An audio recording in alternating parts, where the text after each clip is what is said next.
Hello. Okay, so today's gonna be a slightly different style of video. Instead of my normal vlog style, I wanted to do kind of a different kind of content to help you if you're starting your running journey, because running is going through a boom right now. I'm just noticing like so many people are starting running TikToks, running Instagrams, running vlogs. Like I'm just seeing a lot of them, and maybe I'm just paying attention to it more, but I think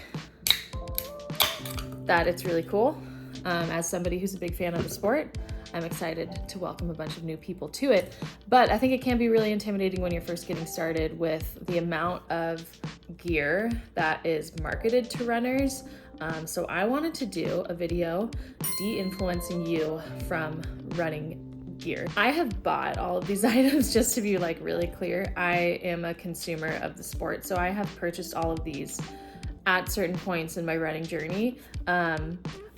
The point of this video is that you don't need them to start out. So you might see that I use some of this stuff during my vlogs. That's because I eventually figured out I actually do need this now. But I'm just gonna de-influence you if you're feeling like, oh my gosh, there's all this stuff that I need to buy to start this. You don't. And honestly, like the consumerism side of running is really heavy on marketing the idea that if you don't have this item, then you're not legit. So we're not gonna buy into that. You're a runner if you go out of your house and you run. So if you have a pair of shoes, a workout outfit, and you go out of your house and you go on a run, whether or not you even record the fact that you did those miles on a smartwatch or on your phone, you're a runner. Isn't that cool? So yeah, I'm just drinking my Poppy. They're not the sponsor of this video, but they could be, like maybe one day, you know? It's also just like really delicious, and I happen to be drinking it. This is the cherry limeade flavor. I would highly recommend of all the prebiotic sodas. Number one, I'm seeing this all over TikTok, a running backpack. You do not need a running backpack if you're running less than an hour. Let me just make sure I make myself really clear here. Wearing a running backpack is totally fine. Like if you want to wear one for runs that are less than an hour, that's totally up to you. And no one is running by you thinking like, she probably is not running that far. Why is she wearing that backpack? No one cares. I think the only people who care are people in the TikTok comment section, for some reason, are like all about bringing people down who are starting their running journey. But you do not need a backpack. If you're running for less than an hour and you're able to carry stuff, maybe in your hands or in your pockets or whatever, or maybe you don't need to bring any fuel with you because you're running for less than an hour, so it's not really like you need fuel on a run like that, you don't need a running backpack. I would say once you start getting into those higher mileage runs, the running packs are so helpful. Ones that are made specifically for running. The difference between a running backpack and a hiking backpack is like the hiking backpack doesn't quite have the same like ergonomic feel to it, so it might be a little cheaper because it's not engineered and like designed for the body to be running. So I would highly recommend, if you are gonna get a running backpack, get one that is specifically for running. I really want to buy one of the Solomon ones. I don't have one yet, but if I was going to buy one right now, that's the kind that I would get. So you don't need it though. So I'm not doing a very good job de-influencing you, but that was my first point. Up next, this is a fun one. Carbon plated shoes. You do not need carbon plated shoes. They are they're like relatively new technology to the sport. They will potentially help you run faster, potentially. They're insanely expensive. I'm gonna be honest, I personally have never bought carbon plated shoes. If I was training to PR in my marathon, I would probably buy some. At that point, I would probably be like, it's worth it, that extra 4% or whatever Nike's marketing team came up with. Yeah, I want that. I want that energy return. The whole concept behind it is that the carbon plate in the shoe is supposed to like return energy to that spring that propels you forward in your running form.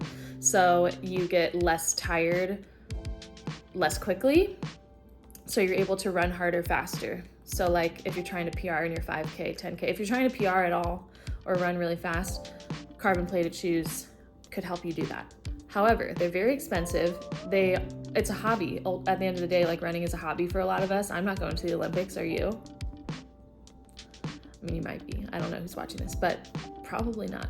So I don't think that it's like super necessary. Does it make you look really cool? Yeah. I'm looking at the people wearing carbon plated shoes on race day and I'm like, oh, they're about to crush it. Like, they're not messing around. But you don't need them. And sticking with the shoe idea, you don't need a rotation of multiple different shoes. I used to have like 3 different shoes. I had my easy run day shoe, I had my speed workout shoe, and then I had my long run shoe, and the long run shoe was going to be my marathon day shoe. So I was rotating through all these shoes so that by the time I got to my marathon, my shoes were not at their 500 mile mark where I would need to replace them and then run the marathon in new shoes. So I have rotated shoes before. However, it's really expensive to have 3 different pairs of shoes that you're cycling through. You don't need it necessarily. So like, yes, it was nice to have and it made me feel really legit, but if you can only afford 1 pair of running shoes, buy a pair of running shoes that you can do your long runs in and feel really good on your long run. And then all the other runs, it's not necessary to have other shoes for your easy runs or for your speed work. You can do all of your runs in the same shoe and be completely fine. Okay, up next, things you don't need: special/expensive fuel. It can be really fun and it can make you feel super duper legit to get like all these fun little packets of like goo and whatever you pick out at the running store. But it's not super necessary if you're running for less than 60 minutes. You actually don't really need an energy boost. It can be fun to snack. Like, I love a good snack in the middle of a run. I love a good snack, as you can see here.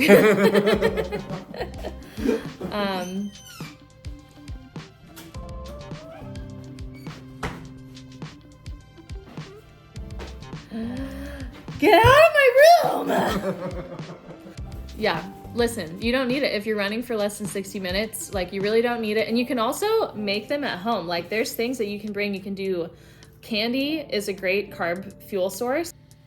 Gummy worms. I'm gonna kill you. It's a fridge. Sorry, dude. I am very hungry. So like, the fuel might make you feel really legit, but it's not necessary to find success on your run. You really want to look for like easy digestible carbohydrate sources, because it's easier for your body to digest carbohydrates and you don't want to take too much energy and too much blood flow from your muscles to your stomach while you're digesting and moving. So easy carb sources: applesauce, candy, maple syrup is an option. There's also like homemade gel recipes online. You can look on Reddit. There's a bunch of recipes to like make the dupe of your preferred source of fuel. So that's an option. Will save you a ton of money in the long run. Some of these gel packets cost like $5 each, which is insane to me. If you need to eat a couple on a run, your run just costs $20. Like, what the heck? It's supposed to be free. Don't mind the sounds of cooking in the background. My husband needs to eat. Up next, de-influencing you from the world major marathons. So these marathons, I'm going to be completely honest with you.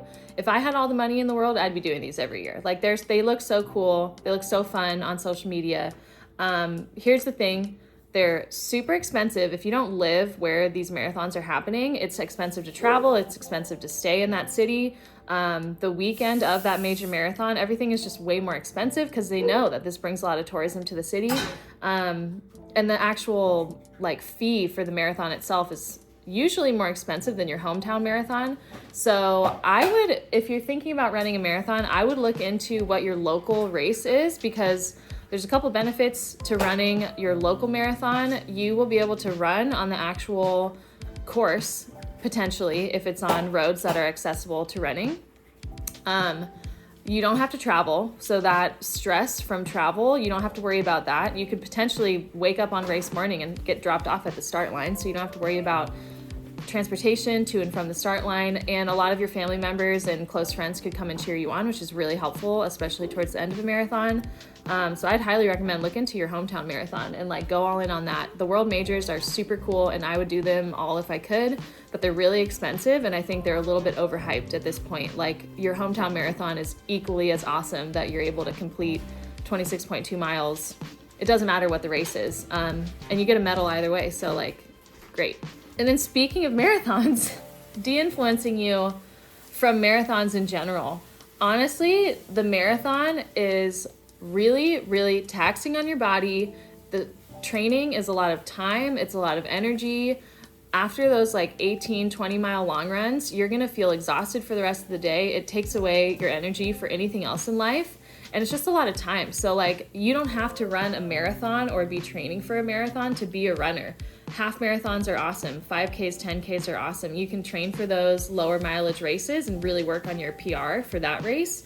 Or just like focus in on something a little smaller and more digestible, because the marathon is ultimately like, it's just one race. And if you're not training for a marathon, it doesn't make you any less of a runner. So yeah, you don't have to run a marathon to be cool.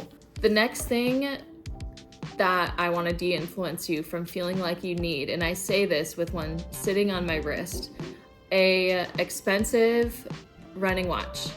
I'll tell you what, I would die for my Garmin. Like, I love it, and I would highly recommend it.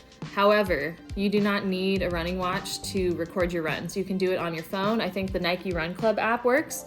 Strava totally works. You can press start, and if you're running with your phone, which, let's be real, our phones are mostly glued to our sides, so you're probably running with your phone, you can record all of your runs on Strava, and you can see what's happening in your fitness through Strava. You can just record it on your phone. You do not need a nice watch to be able to record your runs and see how your fitness is tracking over time.